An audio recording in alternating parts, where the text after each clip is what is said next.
Boa noite, é um prazer estar de novo aqui com vocês. Eu já perdi as contas, não sei, 10º, 11º, e uma promoção, a gente é coordenadora, eu e o IPR, da pós-graduação em paisagismo ecológico, e a gente vem promovendo esses encontros, né, para a gente discutir natureza na cidade e soluções baseadas na natureza, que é um tema absolutamente emergente no mundo, e a gente vem abordando vários temas, né? Então, hoje a gente vai tratar de requalificação de rios urbanos, de corpos d'água, né? Então, eu tenho aqui um engenheiro, engenheiro do século XXI, né? Oswaldo Rezende, que é professor da Poli, da UFRJ. Ele é um pesquisador e trabalha também nessa área já há bastante tempo. Ele é professor lá da Pós, ele dá aula para a gente, é um dos nossos professores que trazem esse aporte interdisciplinar que a gente tem lá. E com uma especial felicidade de estar aqui com a Raquel Cruz. A Raquel foi aluna da PUC, fez a pós-graduação com a gente. Então, a gente tem uma história já. E aí ela começou a trabalhar na Prefeitura de Niterói. Foi lá, acho que estagiária que ela começou, e depois ela acabou, enfim, galgando lá, e hoje ela é diretora de Ecologia Urbana e Mudança do Clima, que é uma pioneira, eu acho que no Brasil, nessa área. De ver uma pessoa que nem a Raquel, né, que eu conheci, ela... Eu posso contar, Raquel? Rapidinho. Eu conheci a Raquel quando o Pierre, eu não dava aula ainda na PUC, a Raquel foi para a banca, e o Pierre me convidou para ser banca externa, e a Raquel, no dia da banca, não apareceu. E aí, no dia que ela apareceu, uma semana depois, não me lembro mais, e aí eu dei uma bronca danada nela, né? Falei que tinha que encarar, blá, blá, blá. E aí ela, em um mês, fez uma virada, apresentou um super trabalho, que depois serviu de referência para as turmas que seguiram, né? E aí ela realmente deu uma despontada aí, e é uma pessoa, assim, muito, muito competente, né? De repente, ela vai falar um pouquinho mais desse percurso dela, porque eu acho que o percurso dela é muito interessante para muita gente, né? E vamos começar aí qualificação de rios, e na sequência a Raquel vai apresentar o caso que é o caso que ela é responsável lá pelo desenrolar, né? Ela vai contar o processo que foi o projeto do Parque da Orla da Lagoa de Piratininga, em Niterói. Oswaldo, está contigo. Obrigada por ter vindo aqui. Bem-vindos. Por favor, botem os nomes de vocês, a instituição e a cidade de onde vocês vêm. Para quem quer receber certificado, é obrigatório, porque senão eles não reconhecem, não podem dar o certificado. Para quem não quer certificado, é importante para a gente, porque a gente fica sabendo também de onde vocês são, enfim, qual é a área de vocês. Tá? Pode ir, Oswaldo. Boa noite. Primeiro, agradecer o convite do Pierre e da Cecília. A gente já tem aí alguns encontros, a gente conheceu há algum tempo. Comecei lá com o pessoal do curso, já participamos de algumas bancas lá da PUC, e a gente vem estreitando esses laços aí. Uma satisfação muito grande estar com esse público aí maravilhoso. Acho que vocês conseguiram uma coisa bem legal, juntar muita gente, e com certeza isso aí vão ter filhotes e netos e bisnetos, e essa sementinha aí vai crescer uma árvore maravilhosa aí, não tem nenhuma dúvida disso. Eu vou colocar aqui o início da minha apresentação para essa primeira provocação, né, que o convite foi para esse webinário hoje sobre renaturalização de rios, né? Então, eu trouxe esse título de requalificação fluvial, que na verdade é a questão, o tema que a gente vem tratando nas nossas pesquisas já há cerca de 10 anos lá na UFRJ. Então, assim, mas requalificação, enfim, eu entrei aqui porque você falou que ia falar sobre a questão a ser tratada, estou perdido, mas então trago. Então, por que também não falar de restauração, reabilitação ou de revitalização, melhoria, remediação, e por aí a gente consegue, se a gente for puxando aí, a gente vai estar no mundo de um novelo que a gente nunca mais vai conseguir sair. Então, é importante a gente dar uma inchada um pouco nessas nomenclaturas, para a gente entender a linguagem que todo mundo está falando e saber que todo mundo com um objetivo em comum, né? Aí eu trouxe uma definição de renaturalização, dentre diversas definições que vão ter aí na literatura técnica, tá? Que seria uma busca de 5 objetivos, um grande objetivo de retorno a essa condição original do rio. Quais seriam esses objetivos? Né? O restabelecimento da qualidade da água que ele tinha anteriormente, aquela dinâmica sedimentar e o regime de fluxo, ou seja, quanto que esse rio tinha de vazão de sedimentar e também de vazão de fluxo de águas, o regime hidrológico, hidrodinâmico que ele tinha na sua ordem natural, a sua geometria e a sua estabilidade, ou seja, é uma estabilidade que a gente fala de estabilidade, mas no meio natural nada é tão estável, né? Então é aquela estabilidade dinâmica dos processos naturais. Então o próprio rio tem uma estabilidade dinâmica, né? Seus meandros, a dança dos meandros que passam, né? Que são aquelas formações de meandros, de formação e tudo aquilo. O restabelecimento da sua mata ciliar e também a sua biota aquática. Então, isso seria aí uma definição desse autor. A gente tem diversas outras que não chegam a essa condição original, mas quando você fala naturalização, é pelo português, pela palavra, né, você naturalizar, tornar aqui natural de novo. Consegue enxergar isso de alguma forma aí, né, em rios, vamos dizer, mais rurais. A gente conseguiria chegar muito mais perto dessa condição original, mesmo assim com muita dificuldade. Porque a gente vai restabelecer essa condição original do corpo hídrico. Agora vamos trazer para o nosso campo, que é o rio urbano, e vamos ver o que a gente fez, né? Então está aí um rio que já está em processo de antropização muito forte, né? Já foi retirado toda a mata. Isso aqui é o Rio Pinheiro, lá em São Paulo. Então, lá no meio de processo, no início do processo de transformação e o ponto que a gente chegou. Então, como a gente vai falar de renaturalização quando se trata desses extremos? Então, precisa encontrar meio caminho dentro dessa busca, porque talvez nem seja um objetivo não só não factível, mas também nem desejável, porque para transformar esse rio em natural, a gente precisaria tirar absolutamente toda a cidade, e não é o que a gente quer. A gente quer continuar com uma cidade, mas uma cidade mais equilibrada. Aí, assim, por favor, ninguém lê isso aqui, eu botei esse monte de letra e todo mundo fala, não, pode botar muita letra na apresentação, mas eu coloquei só para a gente ter um exemplo de que é muito rico essa discussão do tema. Então, essa aqui foi uma publicação lá do doutorado da Aline Verón, né? No início da pesquisa, quando a gente começou a entrar nesse papo de um contato que tinha com a gente fazia muito na Europa, muita requalificação de rios rurais, e quando veio para cá, a gente, mas a gente gosta de mexer com problemas mais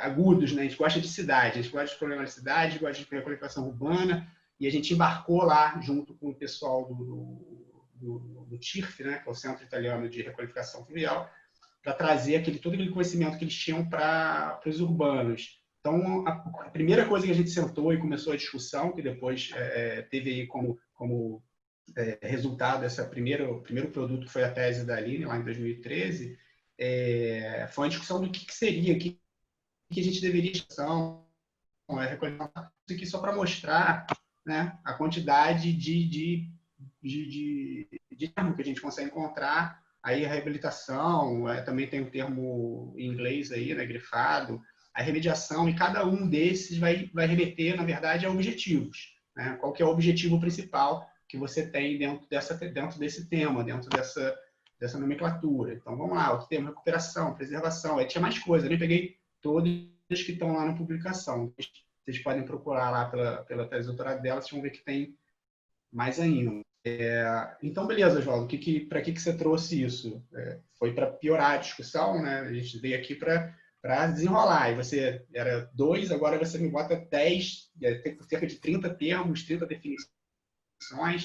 Precisa encontrar, na verdade, uma definição que seja amigável, né, a todo mundo e que junte todo mundo em torno de um objetivo que é tornar o ambiente fluvial mais conectado ao ambiente urbano e que isso seja um ambiente só. Até parar com essa coisa, ambiente construído, ambiente natural. Na verdade, um ambiente urbano natural, alguma coisa que se entrelace.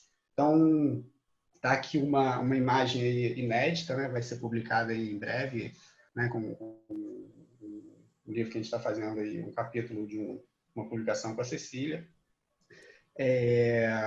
trazendo um pouco desse desenrolar, né? Na verdade, a gente tem esse caminho do rio absolutamente degradado e quando a gente quer reduzir essa degradação, a gente pode usar várias ferramentas para reduzir. E dentro dessas ferramentas a gente tem caminhos e nesses caminhos com objetivos que vai ter aqueles termos, a definição daqueles objetivos.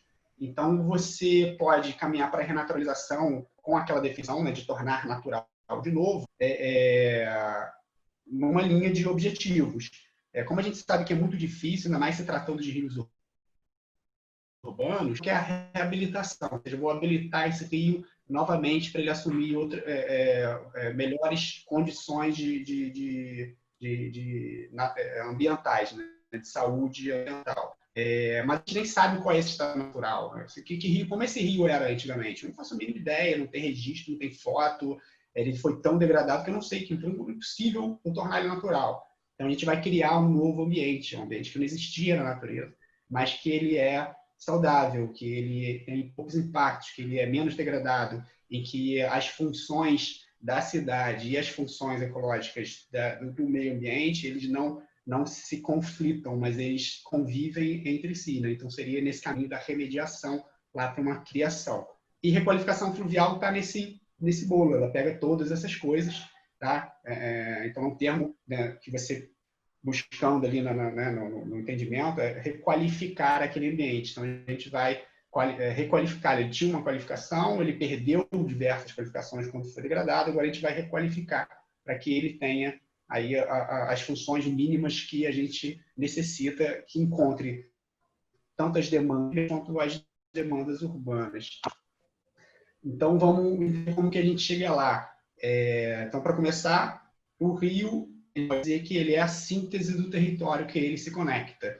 Então, ele representa, ele é resultado, a forma de um rio é resultado das características da bacia, fisiográficas, de solo, tudo vai definir como esse rio é, a cara desse rio.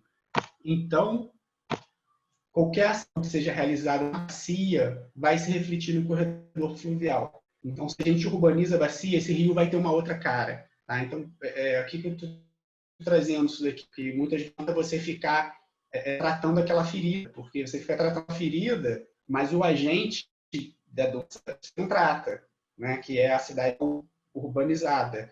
Você não trata aquele agente da doença para continuar doente. Então, assim, a requalificação fluvial, né, o tratamento do rio, ele extrapola a faixa fluvial, a faixa propriamente do rio, né? Não é maquiar aquele rio, porque ele vai se degradar novamente. Então, aqui só colocando aí para a gente ter um entendimento, né, ilustrativo, a gente tem o nosso sistema, né, o nosso corpo. Se você pegar lá e fizer um exame de sangue, você vai saber como. Então, na natureza, a gente também pode trazer um pouco isso. A gente tem nossos sistemas hidrográficos. Você vai no rio, faz uma análise, vê como é que está aquilo, tira foto, né, faz toda uma avaliação da saúde daquele rio. Você consegue saber se sua bacia está bem ou está mal. Então, ele funciona também aí como um ótimo indicador de saúde da sua bacia. É interessante, né? Então, toda ação que você fizer para melhorar o corredor fluvial vai ser insustentável se você tiver uma bacia absolutamente degradada. Não adianta eu pegar, então, limpar o rio, vou aqui passar sabão aqui no rio e você continua com o lançamento de esgoto dentro lá na montante. O rio vai ficar sujo de novo, né? Então, essas unidades de tratamento de rio, essas coisas são um pouco estranhas. Mas como essa bacia se degrada, né? Como a gente degrada essa bacia? Aí, vou trazer aqui fazer uma volta, né? Então, a gente tem as atividades urbanas, e essas atividades, elas alteram o padrão de ocupação do solo. Eu vou entrar muito aqui até na parte lá, naquela apresentação do Pedro, que ele fala sobre drenagem urbana sustentável. Essa alteração modifica a qualidade do ambiente, né? Tanto natural quanto construído. E cada tipo de alteração pode ter um viés negativo, positivos e negativos. Um viés negativo é a degradação do espaço, tanto natural quanto construído. E essa degradação, ela se complementa, né? Vamos dizer, a degradação natural piora a degradação do construído e a degradação do espaço construído acaba deteriorando também o espaço natural. De todas essas ações, né, de todas as atividades, a urbanização já sabe, né, já está criada, que é a que tem maior poder de impactar e causar esses danos, né, negativos no espaço natural. Isso por uma coisa óbvia, né? Qualquer foto de cidade grande que a gente pegar, ela modifica radicalmente as características naturais do ambiente, torna-se outro ambiente. Então a gente tem que entender esse novo ambiente para conseguir construir ele de uma forma um pouquinho diferente do que a gente vem fazendo.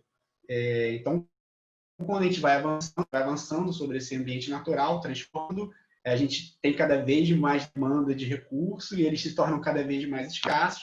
Então, a gente começa a ter alguns problemas com a água, né? Então, a gente precisa conseguimos encontrar uma forma mais adequada para gerenciar os recursos hídricos, para não ter esses problemas que a gente teve aqui no Sudeste nos últimos 5 anos, né? com a escassez hídrica. E também precisamos muito urgentemente buscar e trazer para uma abordagem mais sustentável para essa relação entre ambiente natural construída, né? Que eu acho que a defesa é um ambiente natural tem que considerar um ambiente construído. Né? Existe um ambiente, existem 2 ambientes, é uma coisa só e a gente precisa entender isso. Então, as ferramentas que a gente vai usar são as ferramentas da gestão de recursos hídricos e as ferramentas de abordagem ecossistêmica do território, que eu vou trazer para a gente chegar lá na requalificação. Tá? Então, o que seria essa abordagem ecossistêmica? Então, tipo o pilar da sustentabilidade, né? Entender como que funciona o sistema natural, quais são os seus ciclos, que vai impactar quando a gente mexer neles, valorar esse serviço, o quanto que vale ter aquele rio limpo, quanto que vale ter aquela floresta protegida, isso tem um valor econômico, a gente precisa ter esse valor para internalizar, derrubar aquela floresta, eu tenho um prejuízo, esse prejuízo é tanto, então, cara, olha só, não derruba, né? Porque tem gente que só entende essa linguagem econômica, então faz parte, eu acho que tem que ter muita atenção a isso. Envolvimento social, é óbvio, né? Porque se você não trouxer a sociedade, não tiver controle social, isso vai tudo por água abaixo. Então, esse prato tem que estar equilibrado, muito bem equilibrado aí, né?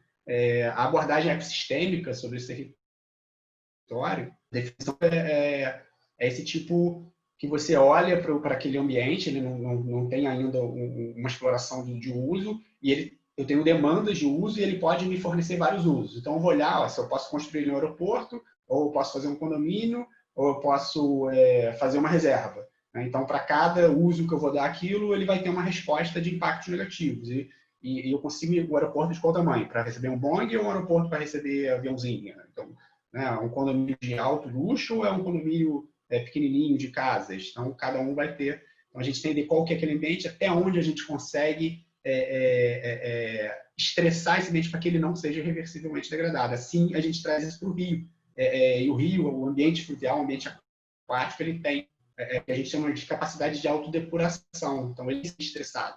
Ele está preparado para a gente ir lá, né, e dar um pouquinho de esgoto nele, ele consegue se recuperar, ele é pronto para isso. Mas a gente não pode chegar e pegar o esgoto de uma cidade como São Paulo e enfiar dentro do Rio Tietê, que ele morre. Então, a abordagem ecossistêmica é conseguir entender até onde a gente consegue chegar e como que a gente vai fazer para reduzir esses impactos de degradação. Então, a urbanização aumentando, a gente tem todo esse avanço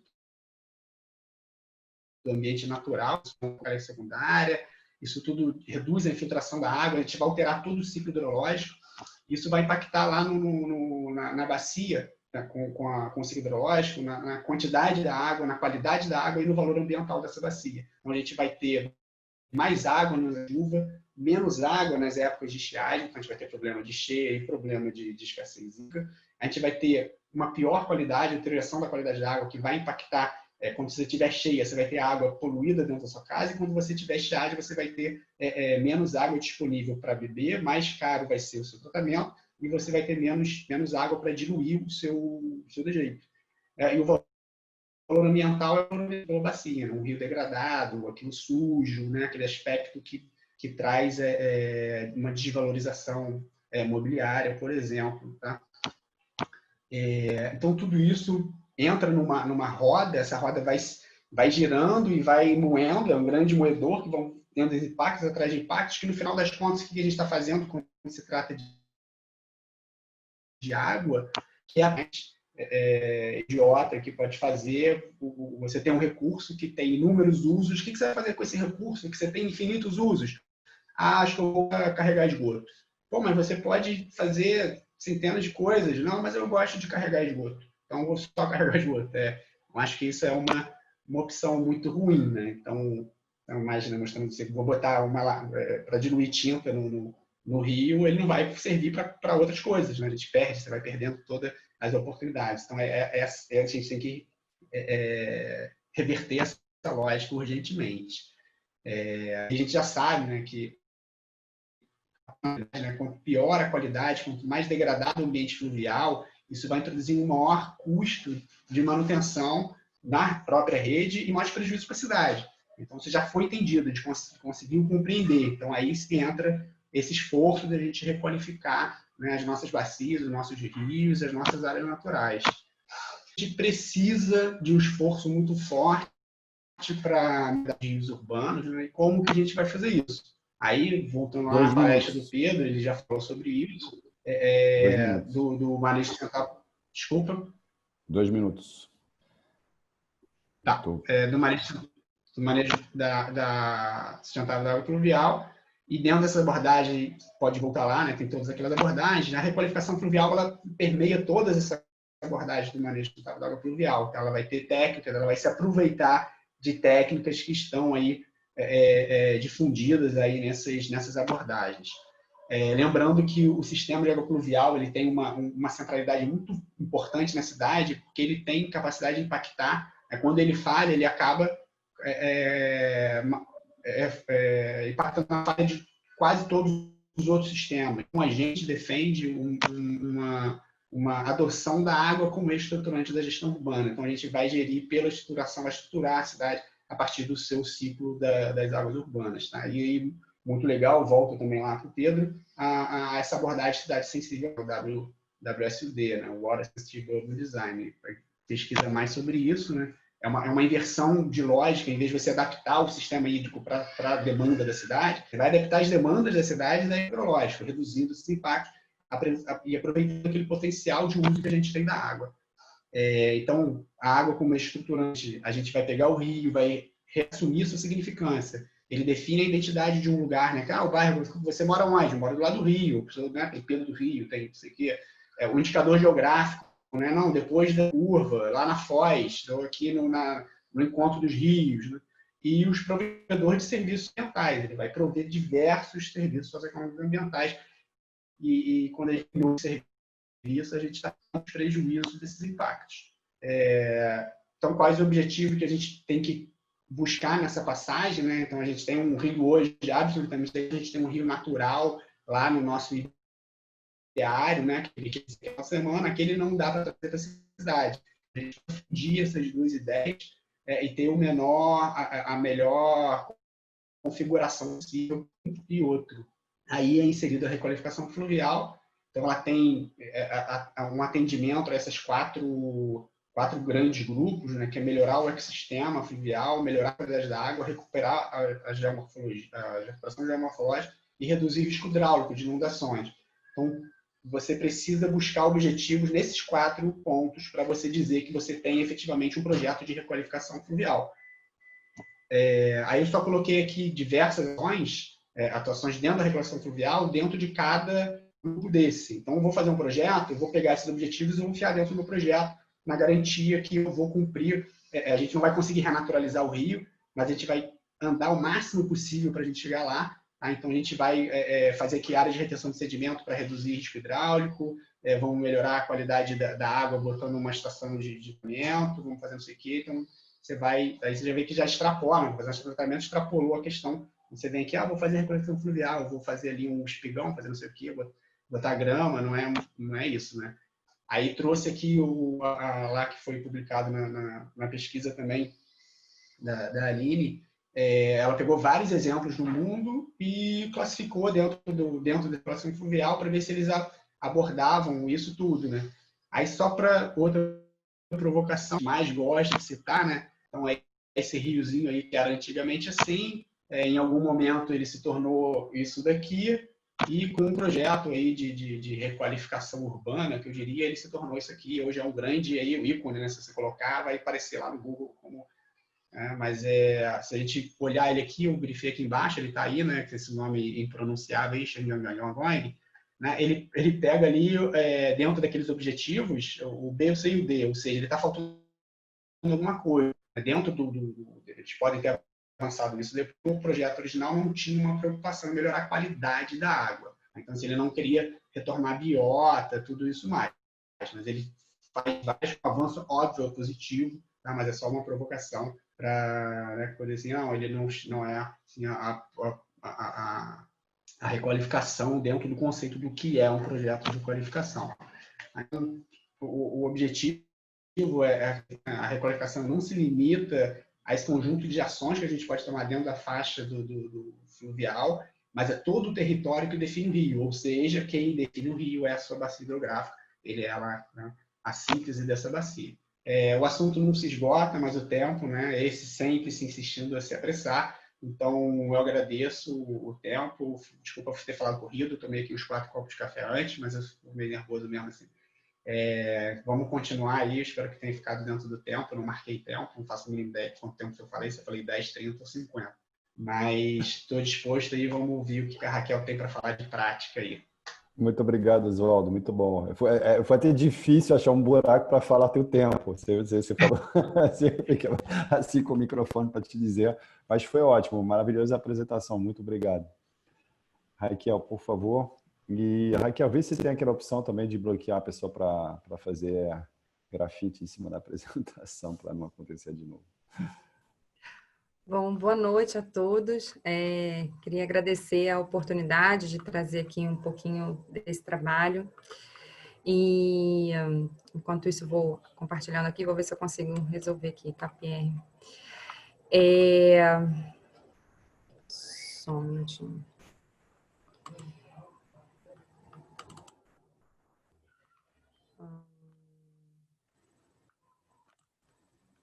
Só um minuto. Bom, pessoal, eu acho que a Cecília, antes até de começar a apresentar o trabalho, eu gostaria de contar um pouquinho para vocês como foi como é que esse trabalho chegou na minha mão, né? Realmente eu cheguei para trabalhar na prefeitura, ainda na Secretaria de Urbanismo, na revisão do plano diretor, isso era 2015, se não me engano, 2015, 2016, por aí. E aí, feita a revisão do plano, eu acabei sendo convidada para trabalhar na Secretaria de Meio Ambiente. Na revisão do plano diretor, a gente já discutia muito, dentro do planejamento da cidade, essa questão do paisagismo ecológico. E quando eu chego para trabalhar na Secretaria de Meio Ambiente, ainda com muitas funções relacionadas à questão de mudanças climáticas, que foi uma parte que eu comecei coordenando dentro da prefeitura, né, o primeiro grupo executivo, o primeiro inventário de gás de efeito estufa, os primeiros reportes para as plataformas internacionais. Então, a Dionê, que é coordenadora geral de um programa grande do governo, que já estava em andamento, que é o Região Oceânica Sustentável, ela me procura e falou, bom, soube que você é paisagista, trabalha com essas questões de água e coisas ecológicas. A Dionê é uma geógrafa, muito interessada, muito antenada, né, em tudo. Pediu para que eu desse uma olhada nos trabalhos que já existiam, uma série de projetos, né, para o entorno da laguna. E aí ela pediu para que eu olhasse, então, se havia alguma coisa que a gente já podia começar a procurar, licitar, ver o estado, né, dos projetos. Então, eu analisei os projetos e gravei uma pequena apresentação comigo. Eram projetos monofuncionais de reurbanização do entorno da laguna. E aí apresento a ela alguns projetos de paisagismo ecológico que estavam acontecendo no mundo. Então, a Dionê diz, era isso que a gente estava procurando, e então me leva ao vice-prefeito, na época, o Axel Grael, e me pede para que eu apresente isso a ele. Ele, então, me diz, bom, ótimo, em quanto tempo você me entrega um projeto? Então, eu não tinha equipe, né? Eu estava como diretora dessa questão climática ainda, mas não tinha ainda um departamento, tinha uma mesa no licenciamento, assim, e era uma equipe naquele momento. Então, nessa altura, a gente precisa, enfim, eu falo, tudo bem, mas eu preciso de pessoas. Então, eles cedem duas meninas, uma engenheira e uma de relações de políticas públicas, que estavam chegando. Elas chegaram um pouco depois, um mês e pouco de andamento do trabalho. E aí, enquanto isso, eu abri um edital para voluntários, né? Então, a gente recebeu a Letícia, que começou também no trabalho, e a Júlia, que também fazia pós-graduação, isso já do meio para o final, né? Só para contar um pouco de como é que começou a aparecer esse departamento. A gente, então, faz uma ocupação da sala de reuniões da Secretaria de Meio Ambiente, aonde hoje funciona o Departamento de Ecologia Urbana e Mudança do Clima, dentro da Secretaria de Meio Ambiente da Prefeitura de Niterói. Hoje não são mais voluntários, hoje temos lá 2 arquitetos paisagistas contratados, além de mim. Temos também um engenheiro civil e estamos dando andamento a outros trabalhos também dentro dessa linha. Esse trabalho foi um prazer enorme. Quando recebi, eu falei, tudo bem, mas como eu estou sozinha nesse momento e eu estou terminando a minha monografia da pós, estava no meio, assim, no início, vamos botar assim, no primeiro 1/4 do andamento da monografia da pós, eu posso mudar o tema, dá tempo, e eu vou conversar com os meus orientadores, então, e levar esse trabalho para a monografia. Então, foi combinado assim, a Pierre era meu orientador, Cecília minha co-orientadora. Cheguei para eles desesperada, falei, olha, temos essa oportunidade aqui e vamos ter que dar conta, vocês me ajudam. E daí eles abraçaram com muito carinho e alegria. Então, esse trabalho começou, tá? Então, é exatamente isso, é um trabalho que dependeu de muita gente, de muita força política. Eu trago aqui essa parceria, né, que foi da Prefeitura de Niterói e da PUC, não uma parceria oficial, mas uma parceria, enfim, essas 2 instituições foram fundamentais para que isso pudesse existir, né? O apoio da academia, todo o conhecimento técnico desse curso de pós-graduação, ele foi traduzido num edital e, através daí, muito trabalho se deu para a elaboração desse projeto. Bom, vamos lá. Para quem não sabe, Niterói está localizado aqui às beiras da Baía de Guanabara, com o Oceano Atlântico, né? A nossa área de estudo é exatamente o sistema lagunar de Niterói, né? Que faz parte desse grande complexo de sistema lagunar da Costa Verde, Carioca, Fluminense. Bom, o edital, ele previa um tratamento para o entorno da Laguna de Piratininga, apesar de ser um sistema lagunar de composto por 2 lagunas, né?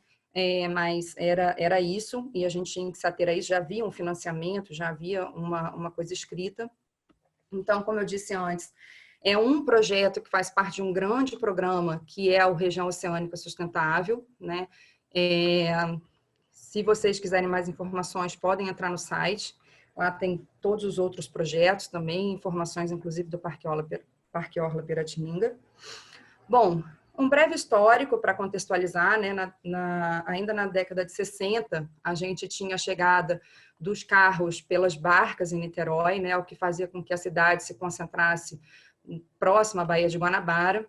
Já na década de 70, em 1974, a gente tem a abertura da ponte Rio-Niterói, o que faz com que a expansão da malha urbana adentre o continente, né? Como a gente pode ver aqui nesse esquema, e impactando muito todo esse entorno da Laguna de Piratininga. Então, um pouquinho de imagens dessa laguna, para quem não conhece. Tá? É um lugar lindíssimo. Existe ainda os seus alagados bastante degradados em alguns pontos, em outros a gente tem preservação, vegetação preservada. E era esse o lugar, né, que eu tive assim um grande prazer e uma honra de poder contribuir com toda a pesquisa e trabalho. Bom, mas aí, toda essa pesquisa, né, eu quero trazer para vocês um pouco de quem está por trás disso, né? Tem esse cara aqui, que é o tal do Jack Ehring, né, que eu já vim estudando ele desde a graduação, e ele diz que o planejamento ele vem evoluindo indiscutivelmente para uma integração ou abordagem equilibrada em que múltiplos objetivos abióticos, bióticos e culturais são perseguidos simultaneamente. Por que isso é tão importante? Porque ele divide a paisagem, ou ele consegue enxergar a paisagem nessas diversas camadas, o que facilita muito para que a gente possa não só fazer um diagnóstico, mas também dialogar com todos os outros pares que compõem as equipes de trabalho, né? Porque não é fácil quando a gente começa a falar desse tipo de infraestrutura, num primeiro momento, principalmente eu sendo mulher, nova, e falando sobre uma infraestrutura que vai um pouco além do que a gente está acostumado hoje, né? Como a gente viu na apresentação do Oswaldo. Então, todo esse referencial teórico foi fundamental para que eu tivesse coragem e força até mesmo de responder a todos os questionamentos que me eram postos durante esse processo. E aí, diante disso, é fundamental entender como é que funciona, né, dentro desses várias camadas que compõem a paisagem, a alteração desse sistema, né? Então, a gente tem aqui a Lagoa de... Esse é um trabalho feito pela Sônia Mendes, muito bom, um trabalho de mestrado dela que a gente usou muito. Então, a gente tem aqui, naturalmente, como era a Lagoa de Piratininga e de Itaipu, reparem a relação com o mar. Na primeira ocupação do território, né, a gente, no primeiro passo, lá em 1946, a gente tem uma abertura entre o canal de Camboatá para poder nivelar as duas lagunas, né? Automaticamente eu ganho muita área no entorno daquela paisagem maravilhosa, área seca, né? Eu dreno abaixo o nível dessa laguna. Logo depois disso, eu abro, em 1976, né, eu tenho o aterro de todos os alagados entre esse sistema lagunar e a abertura do canal, em 1978, a abertura do canal de Itaipu para o mar e, mais recentemente, nos anos 2000, a gente ainda tem mais a abertura do túnel do Tibau. Ou seja, um reservatório de água doce que a gente tinha, que abria esporadicamente para o mar, né, só em chuvas muito fortes. Moradores relatam que era uma lagoa de água cristalina, fundo de areia, imagina uma lagoa azul, e que sofreu essa série de intervenções antrópicas, né? Bom, então, essa é a situação do sistema lagunar. Como a gente pode observar, a cidade, o tecido urbano ocupa muito as margens, né? Então, como o Oswaldo falou, não era possível renaturalizar, era uma coisa óbvia, porque se a gente fechasse as conexões, esse nível subiria na chuva e alagaria toda essa área que antigamente era tomada por água.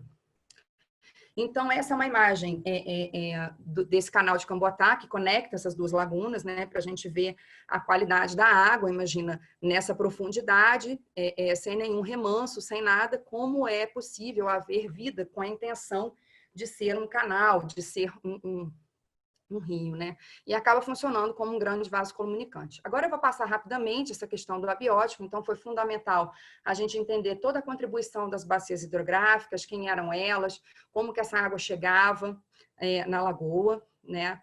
Então, a gente observa que a gente tem uma interrupção dessa água chegando nas principais bacias contribuintes, né? Reparem que as maiores bacias contribuintes, a gente tem aqui uma infraestrutura construída que recebe não só a água dos rios, mas também de todas as galerias de drenagem, né? Que eles chamam de canal de cintura. Esse canal de cintura, ele recolhe toda essa água, recebe também uma série de efluentes oriundos de ligações irregulares na rede de esgoto, né? Atualmente, a Prefeitura está fazendo um trabalho forte através do programa Se Liga, junto com o INEA, para poder resolver essas ligações irregulares, né? Mas repara o trabalho que dá, né, de ficar escavando sempre e formando uma grande muralha que interrompe essa conexão visual e automaticamente uma conexão com aquela beleza cênica maravilhosa que eu tinha mostrado anteriormente. Sem contar que qualquer alteração no nível, chuvas muito fortes, né, você imagina, o nível aqui da saída da água pluvial, isso retorna, né, e volta lá para dentro do continente. Bom, então foi fundamental também entender um pouco do solo, o que nos fez entender um pouco dos ecossistemas naturais. E depois, o que restou desses ecossistemas naturais, né? O que a gente tem para trabalhar, então? Quais são os ecossistemas atuais? E eu gostaria de chamar a atenção aqui para essa grande área. Vocês conseguem ver meu mouse? Eu não sei. Para essa grande área aqui, nude, né? Que é um grande ecótono, né? Onde era um brejo, o mangue começa a se estabelecer. Então, eu tenho algumas imagens aqui desse processo, algumas plantas que vivem bem tanto no ambiente de água doce quanto salino. Aqui já o início do mangue chegando, né? Então, aqui a gente vê um restinho das taboas, aqui sobreviventes relutando com aquele manejo que a gente tinha mostrado antes. Então, aqui a Ilha do Pontal, uma das áreas ainda que tem uma qualidade maior, né, e que foi previsto como área de preservação, né, para a gente fazer só um manejo das exóticas. Um belo e lindo bosque de cambuís que existe dentro dessa ilha.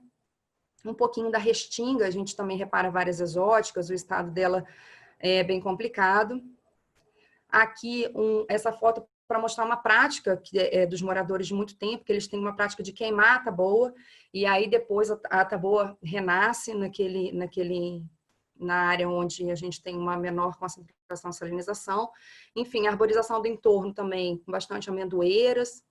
E aqui eu quis mostrar, trazer para vocês um pouco, não são só pessoas que moram ali, né? A gente tem um grande número de moradores que são da avifauna, lindos, que estão presentes naquele lugar.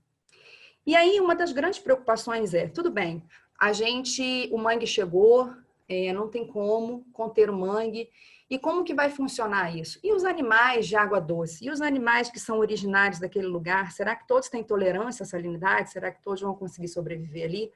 Então, isso era uma questão do projeto, né?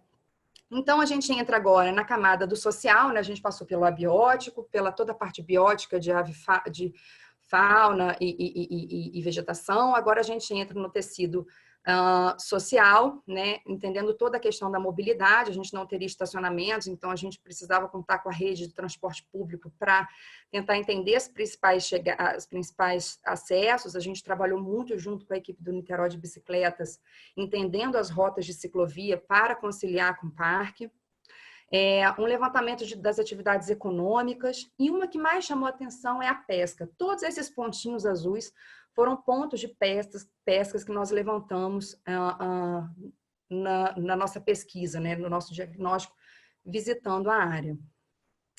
Então, isso era muito positivo e a gente achava, a gente viu ali um grande potencial. E aí, para completar a questão sociocultural, a gente fecha aqui agora com o levantamento das associações de moradores, que, enfim, ficaram próximas em todo o processo e que foi fundamental para o desenho desse projeto. Bom, e aí dentro desse, de novo, né, então feito o diagnóstico Jack Erne, a gente, ABC lá, seguindo o Jack Erne, a gente agora volta para o Jack Erne e começa a falar um pouco sobre o quadro de desenho adaptativo, né? Então ele dá um passo a passo e começa a falar sobre os atores. Bom, no momento que eu estava escrevendo a monografia, ficou claro para mim que os itens 1, 2 e 3 do quadro eu conseguiria atuar. Que os itens 4, 5 e 6, que seria identificar os indicadores, monitorar os resultados e aplicar os resultados, eu não conseguiria naquele momento. E eu trouxe isso porque eu fico muito feliz, porque a licitação da primeira etapa da obra saiu, foi homologada, então eu fico muito feliz em ver que lá naquele momento, né, eu dizia, porém fica registrada a metodologia aplicada e no caso de materialização e possibilidade de acompanhamento de implementação do projeto, dos demais itens poderão ser analisados em futuro trabalho. Então eu fiquei muito feliz de reler o trabalho esses dias e ver que está sendo materializado, né? Bom, então o primeiro ponto, né, seria definir os serviços ecossistêmicos relevantes para o meio urbano. Então, no diagnóstico, isso já foi feito, né? As metas para o plano e como é que isso aconteceria. Esse processo foi transdisciplinar, como dito aqui, incluiu cientistas, profissionais. Aqui eu quero destacar a importância da participação do Comitê de Bacia, né, do CLIP, porque o primeiro teste, a gente começou a desenhar o projeto, né? E aí a primeira apresentação foi para o CLIP, dependia da aprovação deles e foi acolhido com muito carinho e eu gostaria de destacar aqui a importância desse órgão para que esse projeto para que esse projeto saísse, né, continuasse ganhando força. Bom, então, o segundo item seria priorizar os objetivos dos serviços ecossistêmicos e considerar os compromissos e alternativas que também foram feitos, né? Isso aqui eu destaco a importância, né, da Dionê, do Axel, do prefeito Rodrigo Neves, do secretário Eurico Toledo, que foram tomadores de decisão, né, que abraçaram o projeto e levaram adiante. E aqui o desenho da experiência. E aí desenhar essa experiência para mim, né, onde estavam aqui os profissionais de planejamento, foi um trabalho muito legal que eu vou apresentar a seguir. Então, a primeira ação foi dividir a laguna em trechos, né? Eu não vou falar trecho a trecho porque é uma coisa enorme, mas gostaria de chamar a atenção, né, que o parque, então, ficou no entorno de toda essa orla. Esse desenho já é do projeto executivo, tá? De quem ganhou o consórcio, isso já não era lá de trás nosso. Então, eu vou explicar um pouquinho melhor do que foi isso. Bom, o primeiro passo, como eu tinha dito antes, era resolver essa questão aqui dessa água que chegava, né, das principais bacias contribuintes, dos rios, dos principais rios, e como é que a gente trataria essa grande zona de ecótono, né? Então, mais uma imagem mostrando a situação. E aí a proposta, no termo de referência, era a gente tratar através de alguns jardins de tratamento, né? Ainda muito imatura, né, a proposta, era um projeto conceitual, a gente não tinha dados suficientes, sei lá, foram 3 meses para a elaboração disso, no máximo. Então, a gente desenha como é que seriam essas diretrizes de ação. Aqui, ó, 2 minutinhos. Tá, ok. Então, quando já agora na fase final, a gente tem aqui os principais rios, né, contribuintes, os principais rios contribuintes, o Cafubá, o Arrozal, o Jacaré. Então, foram propostos bacias de sedimentação, né, e jardins filtrantes, assim como escrito no projeto, só que agora com todos os estudos de biota, todos os estudos das dinâmicas hídricas, toda a batimetria e tudo mais que estavam considerados. Então, aqui um pouquinho dessa imagem, né? A gente tem aqui o rio chegando e todos esses jardins de tratamento, onde as águas serão recebidas. Esses jardins de tratamento nada mais são do que brejos, né? Então, a gente recebe essa água doce, a gente propõe um refúgio de fauna ao mesmo tempo, no caso dessa transição ecológica, e a transição continua a acontecer aonde ela precisar acontecer naturalmente. Por isso que a gente fala da questão da indução, né, da resiliência. É uma construção da resiliência mas a gente constrói inicialmente e aí depois ela vai indo sozinha. Então, seguindo aqui, a gente tinha uma outra proposta ainda no projeto conceitual, que era tentar começar a frear e tratar essas águas que vinham das bacias contribuintes, né? Essa foi uma primeira proposta, que não foi possível, enfim, mas que foi possível fazer um tratamento com jardins de infiltração nas esquinas, nas principais esquinas das ruas contribuintes. Como a gente sabe, quando chove, né, as ruas acabam virando grandes rios, grandes condutores de água. Então, aqui mais uma imagem de como ficaria a ambiência dessa reurbanização, né, associada a toda essa rede de infraestrutura verde, que são jardins lindos, mas que também tratam a água, trazem habitat, minimizam o calor, não é? E devolvem a lagoa para a população. E trazem a população de volta para a lagoa, né, na verdade. Então, mais uma imagem, né, dessa ambiência. A ideia aqui não é apenas um projeto de reurbanização, como é o que tinha chegado na minha mão inicialmente, e sim, hoje eu fico muito feliz de ter sido esse trampolim, né, para que esse projeto de solução baseada na natureza, essa reestruturação desse corpo hídrico, né, pudesse acontecer. E eu deixo aqui registrado que foi um projeto que teve ampla participação da população através de oficinas, através de muita conversa, muito bate-papo na porta das pessoas, através de muito amor que todos aqueles moradores têm pela Lagoa de Piratininga. Muito obrigado, Raquel, muito obrigado, Oswaldo.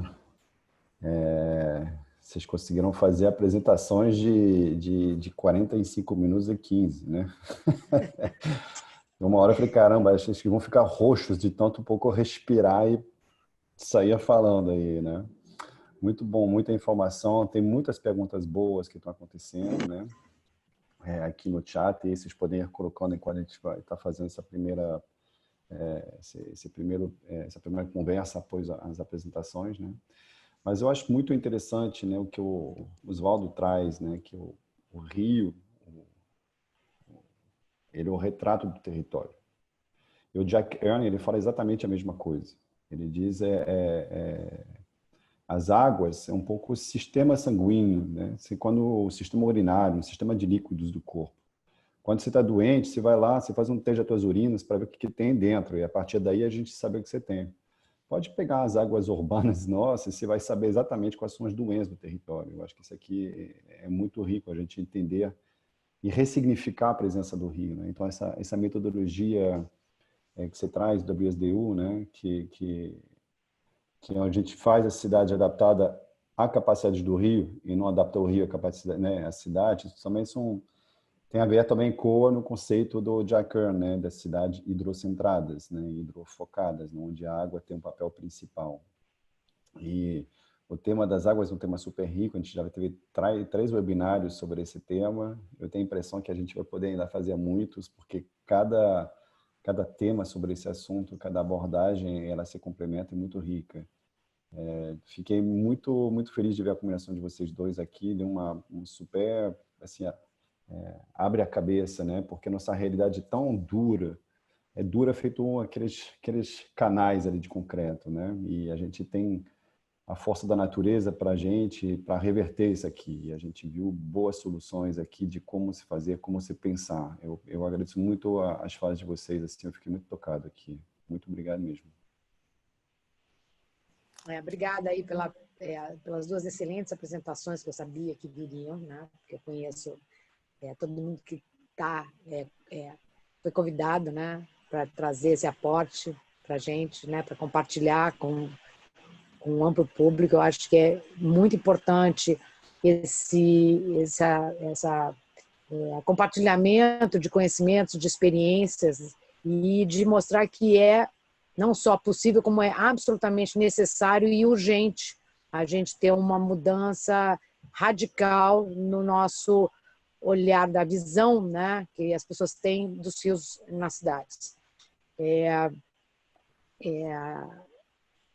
Isso daqui é uma coisa que é um paradigma, né, antigo de controle, de higienismo, de ficar livre da água, de não olhar a água como a fonte da vida, né? Então, eu acho que isso é uma das coisas mais importantes que a gente consegue passar sempre que a gente está atuando, né? Seja dando aula, seja em palestras ou quando a gente é contratado também para trabalhar, né? Então, faz papel, né, de mudar, né, a cabeça das pessoas, fazer mudar a chave, né, do ficar livre da água para usar a água como fonte, né, fonte de recurso, seja ela no rio, seja ela no saneamento, seja onde ela estiver, da chuva, né, como é que a gente usa, né, projeta para ter, né, água de qualidade, que a gente possa usufruir de várias maneiras.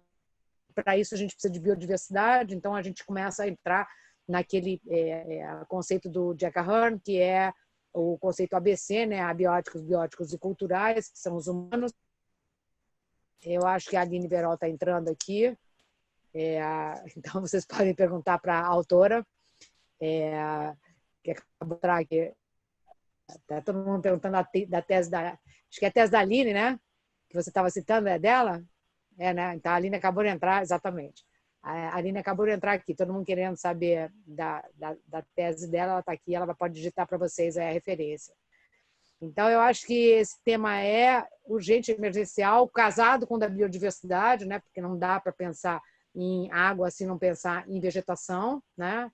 Em floresta, em ecossistemas, então essas coisas estão juntas, e como é que a gente traz isso de volta para o nosso tecido urbano, para regenerar funções perdidas, né?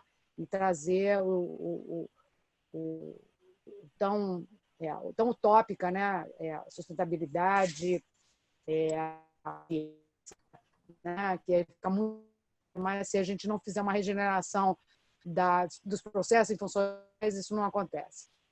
Eu acho que hoje aí o Oswaldo e a Raquel, né, trouxeram assim, por que e como dá para fazer, né? Eu acho que A gente tem muita pergunta. Super importante. Tem muitas perguntas, vamos começar a passar, né, Pierre? Você está com elas aí? Estou com muitas perguntas. Então, começa aí a dar uma... Eu acho que a gente não vai dar conta organizar? de pergunta, inclusive. Mas muita pergunta, né? Tem uma pergunta que diz, mas se a gente nem atende o Código Florestal, né, quanto à metragem mínima de APPs, é necessário rever essa metragem de APP quando a gente implementa uma solução de renaturalização de rios, por exemplo? Eu acho que é uma boa pergunta, porque até eu não tenho muito a resposta clara nesse caso. Eu não sei, Oswaldo, você quer começar com essa, de repente?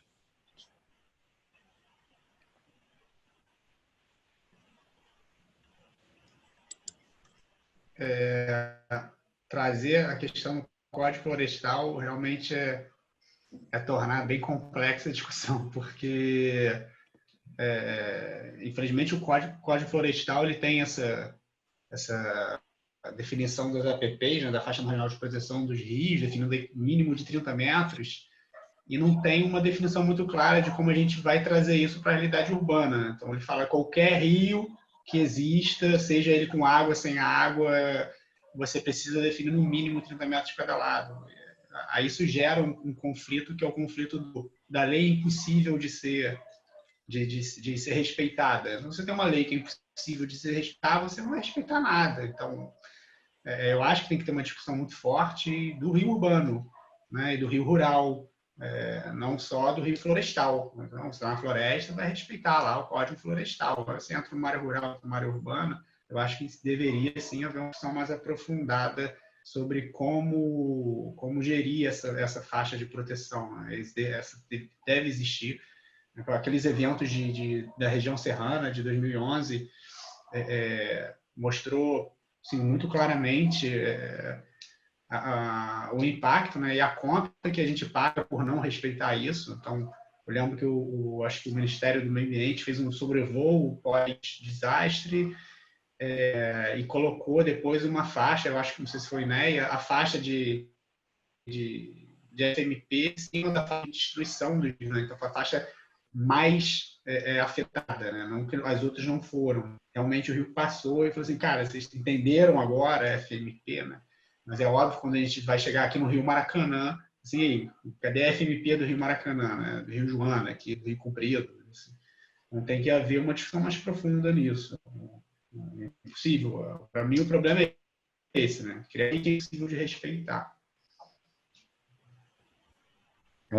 Eu diria também que, assim, enxergar quais são as funções ecológicas que a gente quer, né? Uma lei é um instrumento largo, né? De uma malha larga, né? E aí como que a gente consegue pegar a lei e ter uma adaptação inteligente, né, a cada local. A local que a transformação é tamanha que, assim, até a FMP não faz tanto sentido. Então, como cada caso a gente pode não tipo trazer a FMP, mas pelo menos as funções ecológicas e aí com soluções mais densas, enfim, eu acho que tem todo o leque de questões. Eu vou passar de repente por essa questão da FMP. A FMP ela exige o emprego de vegetação nativa, né? E aí vou te fazer a pergunta, Raquel. Os jardins filtrantes da Lagoa de Piratininga contemplam somente espécies nativas?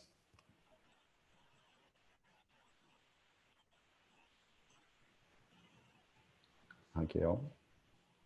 Raquel tá aí? Acho que ela tá Eu acho que a congelada. internet... Olha, no edital... Ah, tá voltando. Tua internet está um pouco bugada aqui. Tá falha.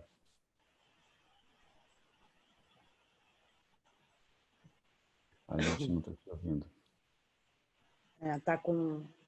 Acho que ela congelou.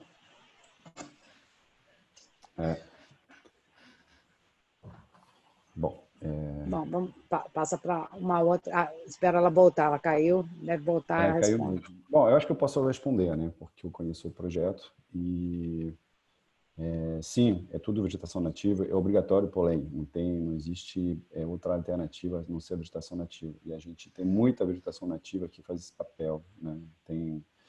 Eu recomendo conhecer o pessoal da Hidrobotânica de São Paulo, que é um pessoal muito especializado, podem procurar, tem redes sociais. Hidrobotânica é uma palavra só, tudo junto. E eles têm muito trabalho, eles trabalham com isso há décadas, né? Há dezenas de anos. Então, tem muito material sobre isso e eles conseguem avaliar, né, cada espécie, sua capacidade de tratamento, uma série de questões, né? Eu vou continuar respondendo. Então, uma outra pergunta que era a questão da manutenção, com a manutenção de um jardim filtrante, né? É um corte raso da vegetação a cada 30 dias. Né? Então, uma manutenção bem baixa, não precisa de mão de obra especializada, não precisa de contratação de fazer a licitação, de fazer grandes obras, não. Uma mão de obra de jardineiros, né? Então é um posto acessível para bastante gente e não precisa depender de grandes empresas. Eu acho que isso aqui também é uma coisa interessante, né? A gente não fica preso a um formato de grandes empresas, né? Deixa eu botar a Raquel de volta, que eu acho que eu vi ela entrando. Cecília, você está vendo também as perguntas? Pronto, botei como co-animador a Raquel. Existe algum projeto de requalificação fluvial urbana no qual o rio voltou a ter sua geomorfologia mais orgânica, mais próxima do seu curso natural? Oswaldo?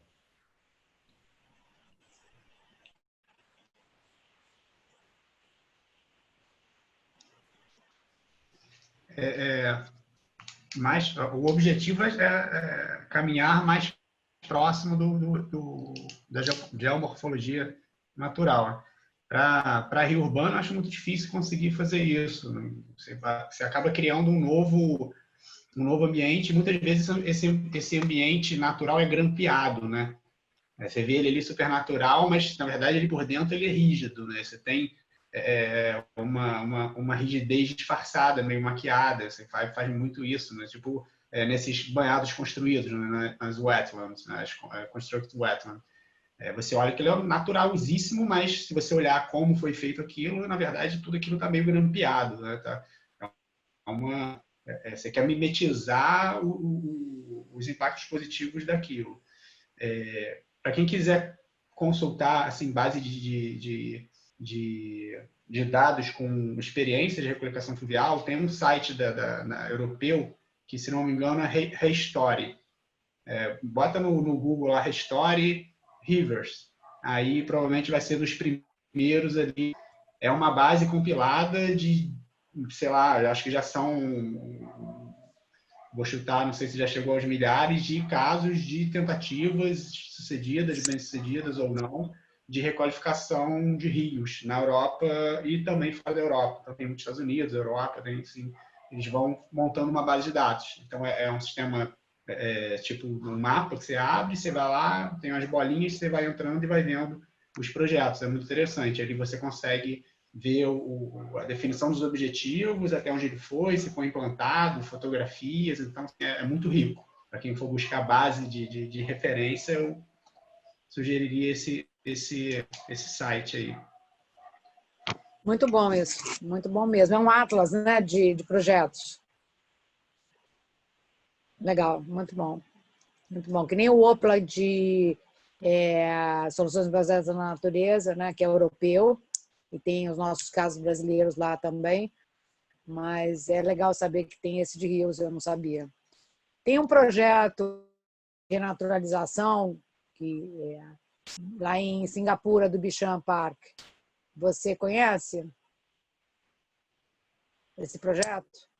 Queria saber a sua opinião.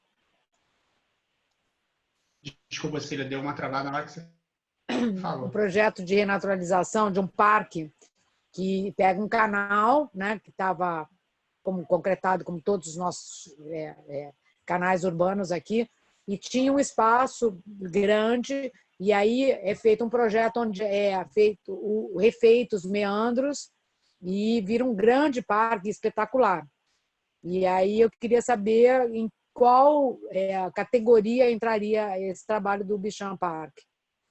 Então, eu não sei se você conhece ele, mas ele é um projeto bastante emblemático para paisagistas, né? Porque foi feito por um alemão que é um craque na história, que é o Herbert Dreiseitel.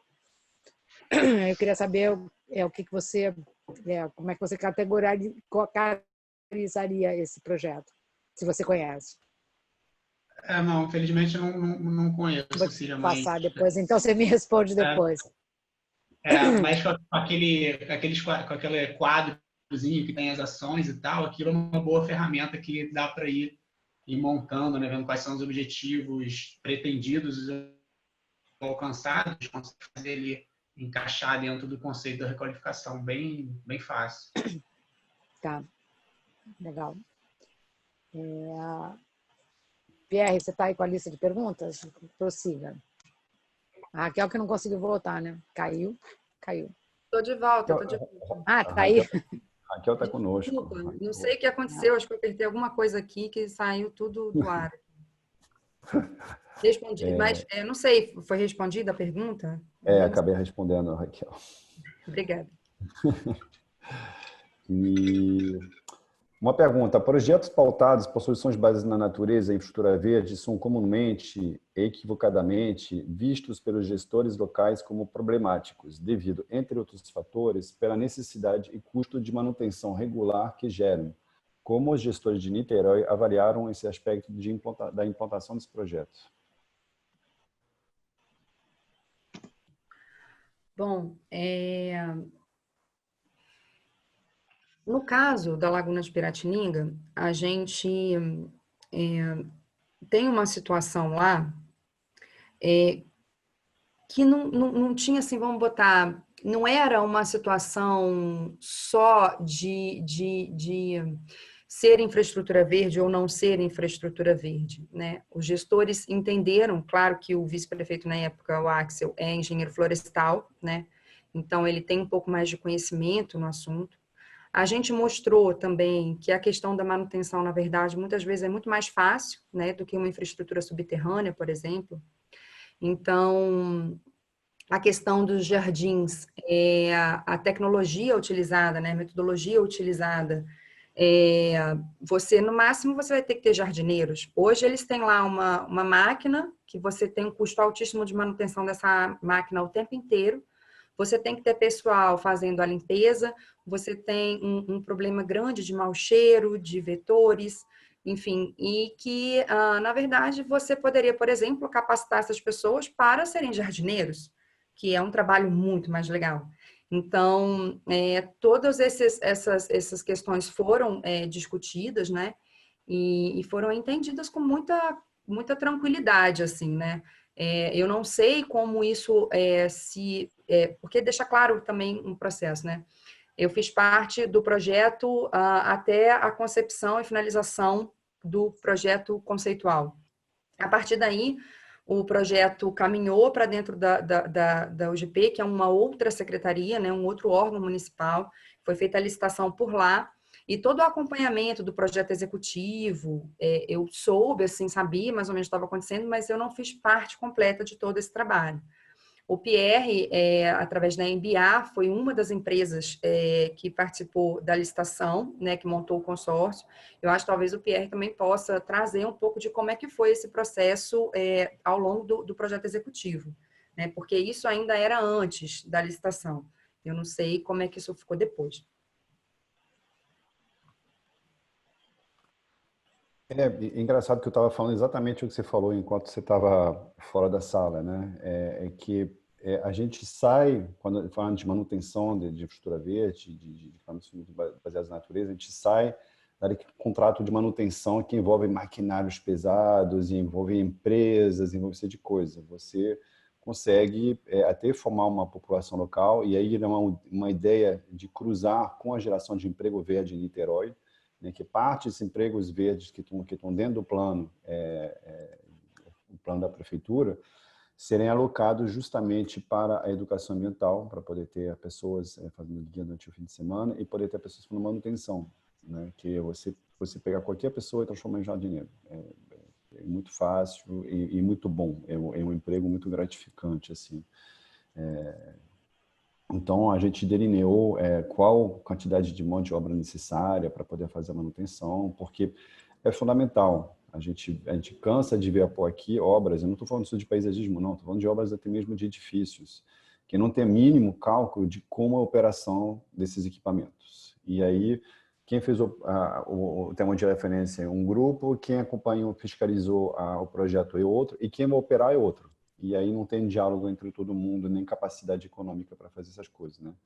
Mas ali foi bem assim, teve um trabalho de fiscalização pesado, justamente preocupado com o pós-obra, né? Como que vai ficar e como que vai ser.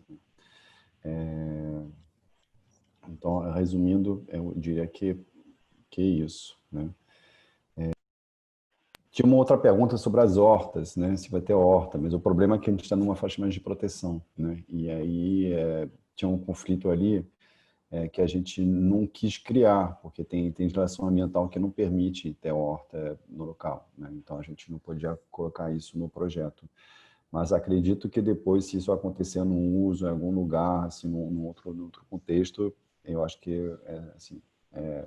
a paisagem é um território fluido, né? Acho que está aberto. Tem muita gente preocupada, Raquel, com a gentrificação, que não é bem exatamente o assunto no seu webinar hoje, mas eu acho que é um tema que apareceu até durante a fala do Oswaldo também, né? A gente renaturaliza um rio e à frente, né? Eu estou de frente para um valão e daqui a pouco estou de frente para um rio cheio de passarinho, cheio de água. E aí, como que... Acho que essa pergunta é para os dois, Oswaldo também, né? A Raquel. Quais são as ferramentas? Mas isso não é só para a natureza de rio, é tudo que é ligado às soluções da natureza. Bom, lá, no caso de Piratininga, já estava previsto, né, junto disso, uma questão de regularização fundiária, né? Porque todo o processo de gentrificação exige esse aumento da valorização do solo, mas, por exemplo, em áreas de comunidade, né, Se a pessoa tem posse, né, se ela tem a documentação de propriedade daquela edificação de propriedade, daquele seu pedaço de terra, esse processo é positivo, inclusive, para ela, né? Então, eu acho que acompanhado de todo esse trabalho, é fundamental que exista esse processo de regularização fundiária, né? E, enfim, o que mais me ocorre é isso, né? Você precisa dar o direito da pessoa de estar ali, porque senão realmente, enfim, todo esse processo acontece mesmo. E a preocupação é exatamente haver uma migração, né? Dessas pessoas e acabar entrando em outras áreas de proteção ambiental, né, que é uma questão. Então, junto disso, eu acho que também tem que ter um programa muito comprometido de fiscalização, né, de ocupação de áreas de proteção ambiental, como, por exemplo, a gente tem em Niterói, que é um grupo multidisciplinar também, que tem trabalhado muito com essa questão das ocupações em áreas irregulares, né? Então, começou, já tira logo, enfim, e cadastra a pessoa em todo, tem que ter isso associado a toda a questão de habitação social, né? Então, são programas interligados, né? Como a gente falou, a paisagem, ela é interligada, enfim, todas essas secretarias, todos esses programas estão juntos, né? Então, é fundamental que a gente tenha governos assim, né? Com esse olhar de várias disciplinas, né, e da interligação delas, e que a população também cobre isso do governo, né, porque a população tem uma força muito grande.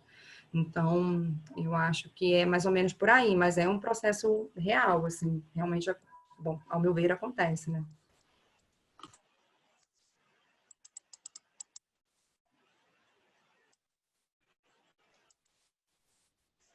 Queria só fazer uma colocação rapidinha.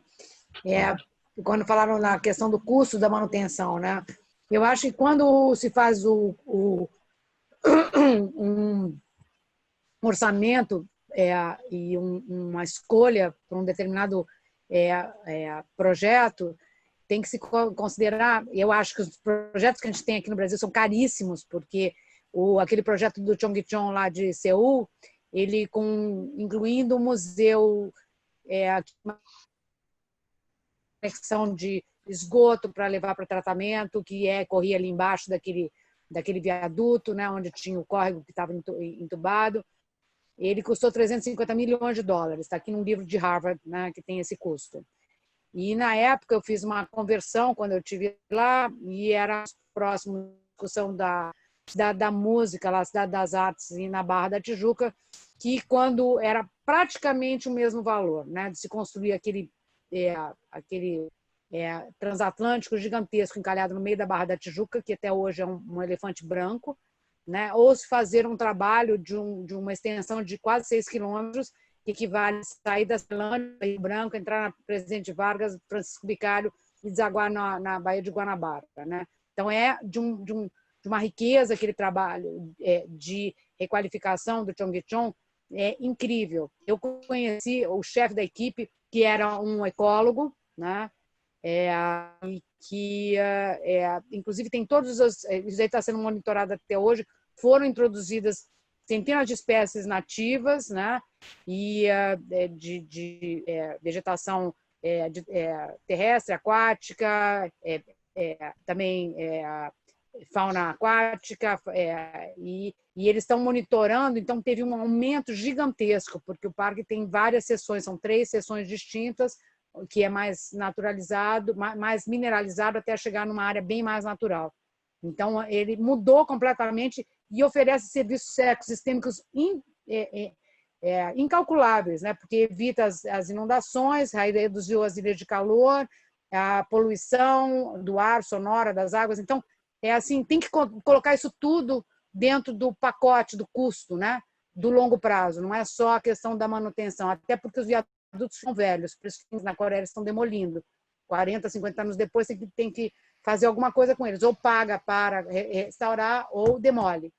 Então, eu acho que aí tem que ter também uma valoração de dos benefícios que vêm com um projeto desses, né? Versus todos os impactos que vêm com um projeto de engenharia pesada. Então, eu acho que isso aí é fundamental quando se pensa, quando se faz qual obra eu quero executar, né? Qual é o melhor para essa cidade, para essas pessoas.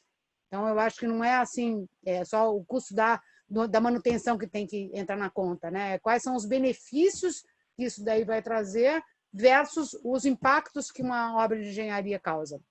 E aí tem que contabilizar, inclusive, o custo da saúde, né?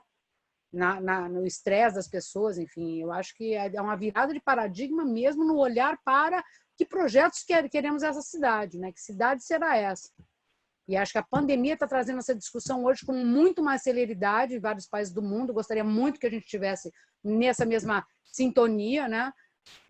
Saindo um pouco da nossa descolamento essa coisa psicopata que a gente está vivendo nesse país, mas eu acho que a gente tem que sair, a gente que tem esse olhar tem que discussão e tem que levantar essa discussão onde a gente estiver, né? Para que cidade é essa que a gente quer, né? Que futuro que a gente está pensando? Como é que a gente vai sair dessa pandemia? É para o shopping center ou é para áreas verdes, né? A gente vai trabalhar pela vida ou pelo consumo e a doença? Eu acho que é essa escolha que a gente está em jogo. E estão discutindo isso na Europa muito fortemente, nas cidades americanas também, apesar do país não olhar para isso, as cidades estão olhando, e na Ásia também, né? Então, eu acho, na África também, né? É bom lembrar que a África está na nossa frente, né? E nossos países, nossos vizinhos latino-americanos estão dando um show na gente. Então, a gente está tomando aí do mundo inteiro. A gente tem que... Aqui, a gente, como um grupo já bastante consolidado, né? Tem muitas pessoas aqui que a gente já ficou amigo, enfim, a gente está trabalhando junto, está se perpetuando, a gente trabalhar mesmo junto para ganhar esse poder político que a gente precisa ter, né? Para a gente alavancar essa transformação. A gente tem...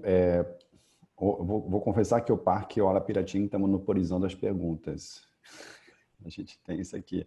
Mas eu acho que tem uma pergunta que apareceu de várias maneiras ao longo da apresentação, que eu acho que a gente não pode fechar sem tocar, e a gente está quase acabando, que é a questão de lançamento de esgoto, né? Tem muita gente pensando, mas vem cá, o paisagismo só vai ser do entorno, só vai ficar uma coisa bonitinha ou vai continuar lançando esgoto? Como que está essa questão, né? Então, eu acho importante colocar a respeito disso.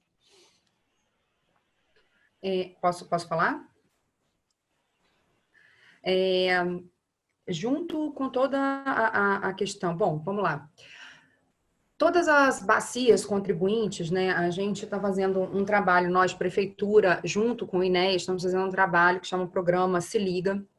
Já tem bastante tempo, acho que tem para mais de 2 anos.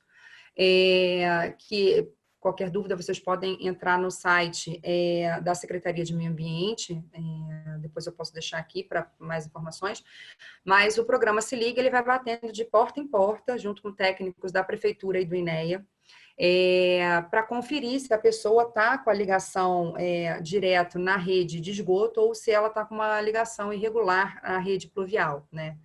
A gente sabe muito bem que existem casos de várias cidades no Brasil onde não existe uma coleta da rede de esgoto, né? E que as pessoas acabam por ligar na rede de águas pluviais. E aí a gente começa com aquela história toda que o Oswaldo trouxe aqui para a gente, que a gente trata o rio como um condutor de esgoto, né? Então, aquela água que era limpa começa a receber o primeiro esgoto da primeira galeria de drenagem, o segundo esgoto da segunda galeria de drenagem, e assim vai. Então, a gente joga o esgoto da cidade inteira nos corpos hídricos. Bom, não era diferente em Niterói, toda a parte de ampliação da rede de esgoto foi feita, mas ainda assim existem muitas pessoas que não atualizaram suas ligações, né? Não levaram para a rede de esgoto, continuam com a ligação irregular na rede de água pluvial, e outras que mudam para casa, simplesmente não sabem como é o esgoto, para onde vai o esgoto e continuam sem saber. Então, a prefeitura está fazendo essa grande campanha de conscientização, e aproveito aqui, eu não sei se a gente tem pessoas de Niterói, né, da região oceânica, que procurem saber, procurem a secretaria também, para procurar ver aonde que está ligado o seu esgoto, né, e eu acho que é uma responsabilidade de todos nós isso, Se nós queremos tão bem assim os nossos rios, então a gente sabe pelo menos para onde está indo o nosso esgoto, da nossa casa, né? Então, isso é uma coisa fundamental. E aí a intenção é que cesse bastante essa ligação irregular. Mas ainda assim, pode ser que hajam ligações, né? Então, para isso, todos aqueles jardins de tratamento que recebem as águas pluviais dos principais corpos hídricos, né? Tem uma capacidade filtrante de tempo seco. Né, na hora da chuva isso extrapola. Então, eu acho que o Pierre pode até dizer um pouco mais sobre isso, mas é basicamente isso. Que acontece que os rios recebem parte grande da carga, né? E esses rios estão passando pelos jardins filtrantes, não? Então, em tempo de fluxo normal, sem chuva, o rio é tratado a mais de 90%, né? Então, a gente está limpando a lagoa através da limpeza dos rios, né? Obviamente, quando tem um incidente de chuva, não tem como, né? Transborda, mas isso já faz assim, uma quantidade de dias com tratamento muito alta, né? Que chama de tratamento de tempo seco com jardins filtrantes, né? Então, esse é o projeto que está em licitação, que estamos todos impacientes para ver. Estamos às 8 horas, né? Eu acho que é legal respeitar o horário. Cecília, você quer dar uma palavra? Eu quero agradecer muito os palestrantes, pela generosidade de compartilhar conhecimento aqui com a gente. Quero agradecer muito. Hoje a gente bateu aqui, que eu vi uma hora lá, estava com 272 pessoas. Então a gente vem conseguindo um público muito bom, né? Durante todas essas semanas que a gente está trabalhando, né? Trazendo esse conhecimento para vocês. E assim, para mim também, eu aprendo sempre que a gente está aqui. Engajamento, muitas perguntas, né? É pena que a gente não consegue dar conta. Muitas coisas relevantes são faladas aqui no chat. O chat a gente sempre imprime para depois ler. E é uma satisfação muito grande mesmo estar tendo esse retorno desse trabalho. Quando a gente, lá em março, quando pensei em fazer esses webinários, eu imaginei que seria bom, mas eu não tinha ideia que ia ser tão ótimo, né? Acho que para todo mundo, para a gente, eu estou vendo que as pessoas estão vindo recorrentemente. Isso daí é muito, muito gratificante, muito legal. Agora eu quero muito que a gente continue, né, atuando juntos e que a gente venha ter esse poder político de transformação. A gente já teve até um dos webinários aí falando de redes, né? Lembrando que todos os nossos webinários passados estão no nosso canal do YouTube, que é da pós-graduação ecológico da PUC-Rio. Então, quem quiser ver, rever, está lá, pode indicar, né, passar para os alunos. Eu acho que quanto mais pessoas tiverem acesso a isso, melhor. Aqui no Brasil a gente tem isso muito restrito a grupos, né? Grupos acadêmicos, grupos, enfim, mas a gente realmente tem essa grande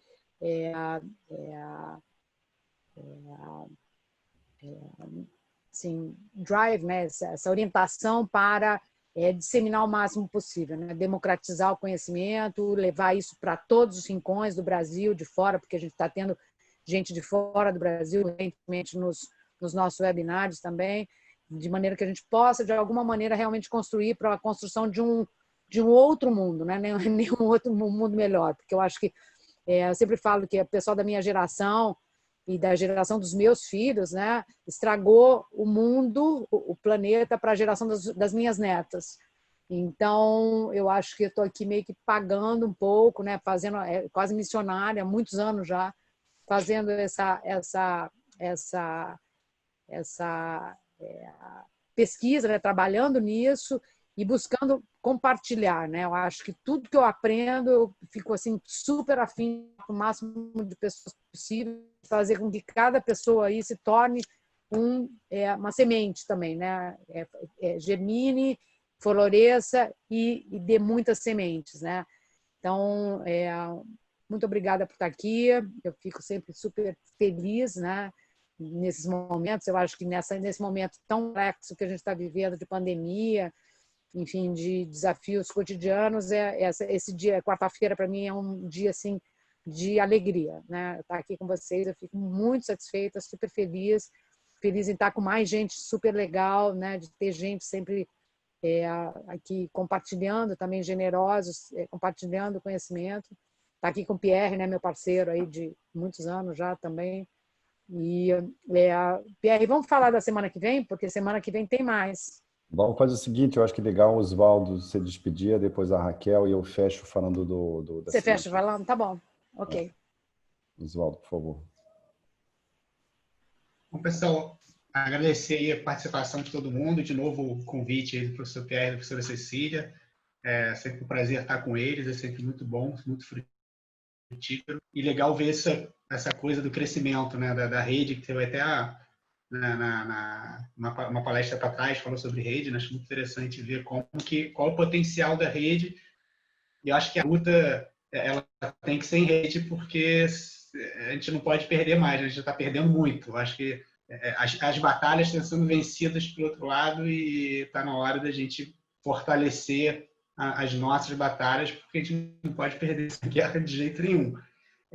Para o pessoal que perguntou ferramenta, eu botei no chat ali um link que vai ferramentas de requalificação brasileiros, que é em português. São bem antigos, vários EMADs, tá? Fim da década de 90, início de 2000, mas que tem material relevante. Ferramenta de atuação no corredor fluvial, no rio em si. Mas ferramenta para requalificação fluvial, no conceito que eu falei, busca as ferramentas de urbanismo sustentável, construção sustentável e drenagem sustentável. Tudo isso que vai permitir com que definitivamente a gente tenha uma requalificação fluvial. Bom, espero que tenha sido proveitoso para todo mundo e estamos junto. Vamos seguir aí. Estou aberto para contatos, deixei meu e-mail, estou aí. Vamos seguir em frente. Muito obrigado, Oswaldo. Bom, gostaria de agradecer também, Pierre e Cecília. Para mim é sempre um prazer enorme estar com vocês. Até emocionante, né? Sempre falo isso, porque foram as pessoas assim que me mostraram que existia esse caminho, essa profissão. Então, é um prazer enorme aqui estar retribuindo com o meu trabalho e fazendo parte dessa rede, mais uma para trabalhar, e espero poder contribuir também, disseminar o máximo possível dessa possibilidade, né, de um planeta saudável, de uma requalificação dos nossos espaços hídricos e de recuperação das nossas águas, né, uma coisa tão cara para todos nós. Quero agradecer ao Oswaldo, segunda vez que nos encontramos assim em temas, mas é sempre muito bom, aprendo sempre um pouquinho, bastante, na verdade. Quero agradecer e agradecer a todos pela presença e por dividir esse trabalho. Obrigada. Bom, muitos agradecimentos. Eu vou me juntar com esse movimento de gratidão, né, de poder compartilhar conhecimento, de poder compartilhar esse sentimento que a gente tem com o território, né, é sempre muito bom, assim. E a dinâmica entre vocês dois foi muito boa, assim, né? Eu acho que a gente viu toda a questão, né, do rio como uma característica territorial fundamental que acaba, pelo fenômeno da gravidade, concentrando todos os problemas do território, né? Ele acaba sendo um concentrado de problemas, né? E aí ele nos obriga também, né? A gente viu, né, na apresentação do Oswaldo, que ele nos obriga a não pensar só nele, a gente não ser parcialista, né? A gente não focar, sou no Rio, sou onde alaga. Não, tem que repensar o território como um todo. As coisas se deslocam dentro do território. A gente não pode olhar um problema local e dizer, esse aqui é o problema, porque, na verdade, às vezes ele é um sintoma de um problema muito maior, né? E depois ver como que esse tipo de solução já vem sendo implementado. E aqui no estado do Rio de Janeiro, que é um estado particularmente abençoado pela natureza, né, pela grandiosa da terra, e que está sendo muito maltratado. Então, a gente tem realmente aqui, não é só um trabalho de multigerações que a gente tem que limpar, que a gente tem que refazer, né, e cada um de nós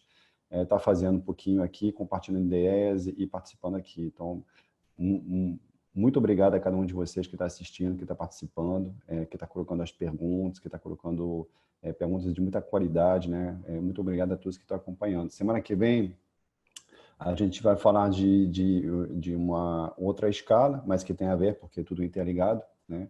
A gente vai falar de jardim de chuva, é uma solução mais colada ao território. A gente vai ver como que ela interage com as águas, como ela interage com a fauna, como ela interage com uma série de fenômenos, com o desenho urbano e a qualidade urbana. E vamos partir para o céu e falar de teto verde, como que também a gente pode cobrir nossas ocupações arquitetônicas com teto verde, com um grande especialista brasileiro, o Sérgio Rocha, que está há muito tempo nessa luta, e que tem uma pesquisa muito ampla sobre o tema dos tetos verdes, desde os primórdios, desde as primeiras implementações humanas, né? Então, aguardamos todos vocês. O link da inscrição é diferente agora toda semana, está aqui no flyer, a gente vai divulgar nas redes sociais, e o link da sala é o mesmo de sempre. Muito obrigado a todos, até semana que vem, bom final. Só para frisar que quem quiser o certificado tem que se inscrever, tá? E se der problema, porque tem uma disparidade do CPF com o nome. Então, é isso, basicamente, que são as dúvidas de toda semana. Muito obrigada, boa noite, até a quarta que vem. Obrigado, boa noite a todos. Tchau, tchau.